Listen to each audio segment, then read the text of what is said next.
How ironic. I failed to give a TED talk on failure. Did you think I would quit? I'm not sure what's more impressive, my ability to fall or my ability to recover from it. Now, let's pause for a moment. What just happened here?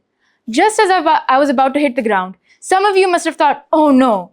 Some of you must have thought, well, that's gotta hurt. Some of you might have even thought it was funny. But I'm sure all of you felt the second-hand embarrassment. Raise your hand if you've ever had a moment like that, where you messed up in front of everybody and felt embarrassed. But why do we feel that way? To answer that, I want you to close your eyes and imagine this. Close your eyes. Okay. You're lined up for a relay race. Your whole class is watching. You're up next. The baton slaps into your palm and you take off, except your foot catches and suddenly you're falling. Time slows. You feel the weight of every single stare on you, the laughter, the whispers. But here's the thing. What actually hurts more? The scraped knee or the fact that everyone saw you fail? But we've all had such moments. As we grow older, it goes from messing up a presentation to flunking a test to sending a wrong email to your boss. The F word. We fear it, we avoid it, and worst of all, we let it define us. As your friendly neighborhood failure, it's only my duty to teach you the art of mastering it. First, let me understand what I'm working at. What is the definition of failure for you all? Great, you're all wrong. Google, also wrong. Failure is when you stop trying, because what you're not changing is what you're choosing. But how do we bring about this change? How do we make better choices? I want you to ask yourself what you would do if you weren't afraid. Who do you really want to be? Keeping that in mind, let's delve into the causes of the fear of failure. First, we have childhood expectations. As a child, you were probably told to train harder in your sport or get better grades. As a result, your expectations skyrocketed. I want to tell you a story of a family friend. This boy always worked hard and gave his best. Except in 9th grade, he failed every single subject. Now, this could go one of two ways. He goes home and is met with a harsh reprimand of his parents. And he's already upset. So he's pushed further into that downward spiral. As a result, maybe he even loses faith in himself. That, however, is not how the story goes. The boy and his parents talked it out and they decided to send him to a hostel, not to hide him away, but to give him a new environment to foster growth. And that's exactly what it did.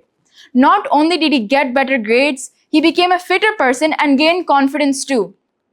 In fact, he learned how to play guitar and to sing, and he performed in front of the whole school, just because a teacher took the time to recognize his talent.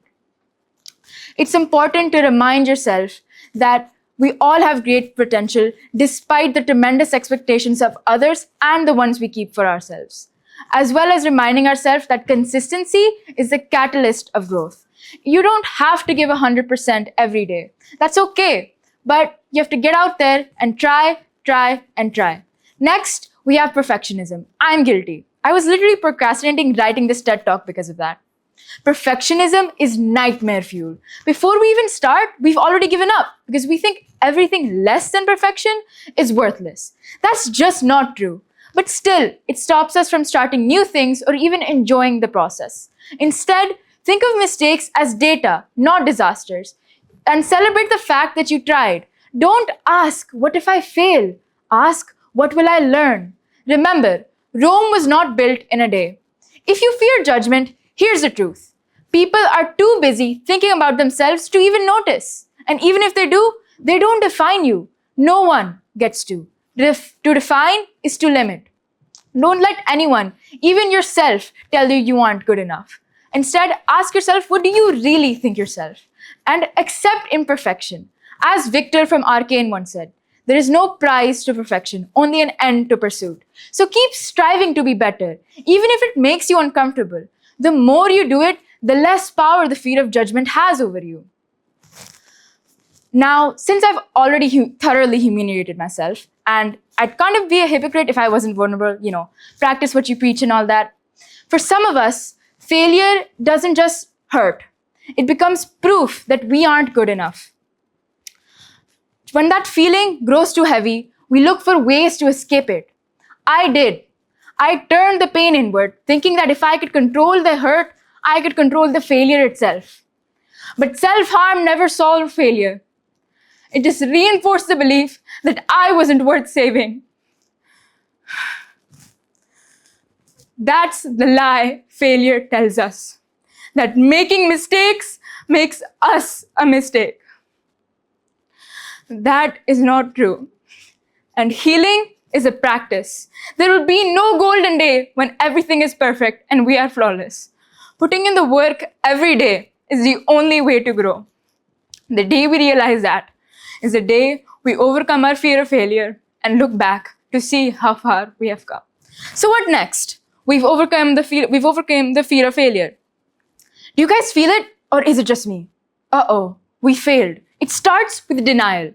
We can't believe it happened. We try to convince ourselves it's just a minor setback. It's not that bad. But we think I must have misseen, misheard, or misinterpreted. As the reality sets in, anger settles in. We feel frustrated, irritated, and annoyed. We ask, why me? Why now? We lash out at others, at ourselves, at the world. But as the anger subsides, we enter the bargaining phase. We make deals with ourselves, with the world, even with a higher power. We plead for a second chance, for a do-over. But as bargaining fails, depression sets in.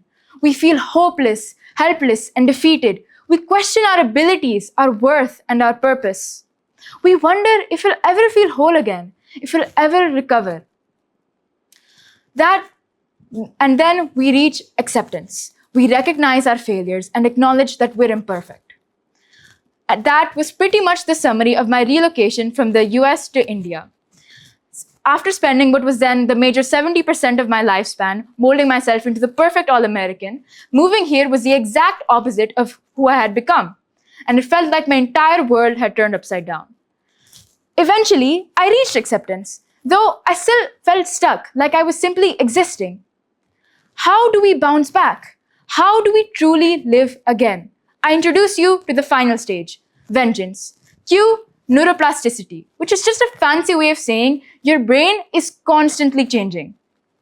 Every time you fail, your brain forms new connections. When I first moved back, my grandmother said I didn't talk to her for a week or so. I wonder what connection my brain was making then. In my case, my whole brain had to be rewired, including unlearning being ashamed of my culture from growing up in that environment. I also had to relearn how to write the date, making friends, and 2 whole new languages from scratch, French and Hindi. So think of neuroplasticity as the brain's superpower.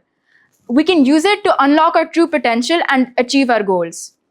But here's the amazing part. We can also use neuroplasticity to overcome our brain's fear response. We can learn to associate failure with opportunity rather than danger. So how do we do this? The key is repetition. It's like exercising a muscle.